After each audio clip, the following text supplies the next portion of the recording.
Novice users are advised not to use the V editor either, because it's complex and rather unintuitive in use.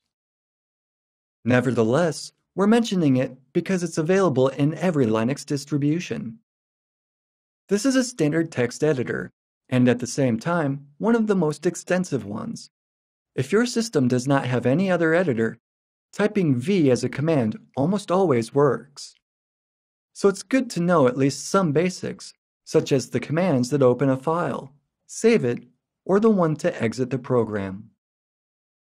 Thanks to that, you'll be able to edit any file in emergency situations in any system. V is a very complex editor. Keyboard shortcuts are rather unintuitive. Sometimes it may be problematic even to exit the program. I remember situations when new users would turn their computers off, and then back on again, because they didn't know how to exit V due to the unusual keyboard shortcuts. First of all, to enter the edit mode in V, you need to press Insert. Unless you do this, the editor will wait for some other commands, and won't react when you try to enter text. By pressing Escape, you exit the edit mode and return to the command mode. Once you've quit the edit mode, you can save the file by pressing :W. The command :Q closes the application. However, if you've made some changes to the file, :Q won't work.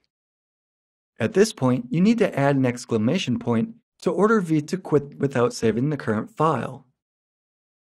You can, of course, combine these two operations, save changes and then quit, by typing :WQ.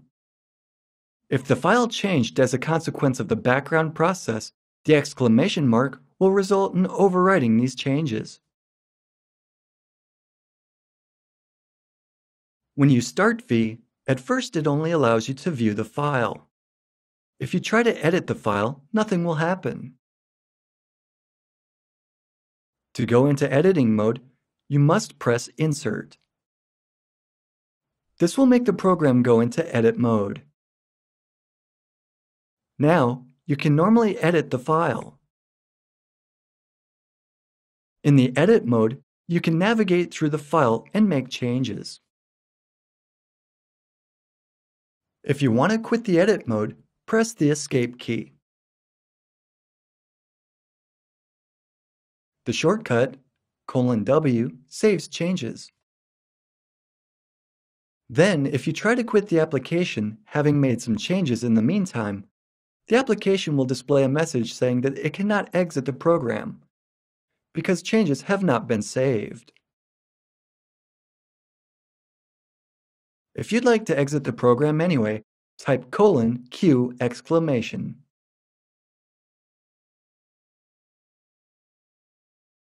To save changes, then exit, use :WQ. Because these shortcuts are unintuitive, some time ago the developers of V put up a website where you can see how to exit the program, because this has proved to be the most problematic part. There's another joke about this. If you get a novice user to use V, their input will be comparable to a perfectly random string of characters. There's some truth to it because the person who is not familiar with V will probably try all the keys in every possible combination. Therefore, it's good to remember the basic shortcuts. For beginners, it's recommended to use less complicated editors, such as Nano or MCEdit. Of course, in the desktop environment, it's advisable to use an editor with a graphical interface, such as kwrite or gedit. We'll discuss them later on during this course, while talking about alternative software. For advanced users, especially programmers, who need to perform some operations quickly, using V will be as easy as using Emacs. If you learn the shortcuts, you'll learn how the system works. If you learn the ropes, using such tools will become very convenient and efficient.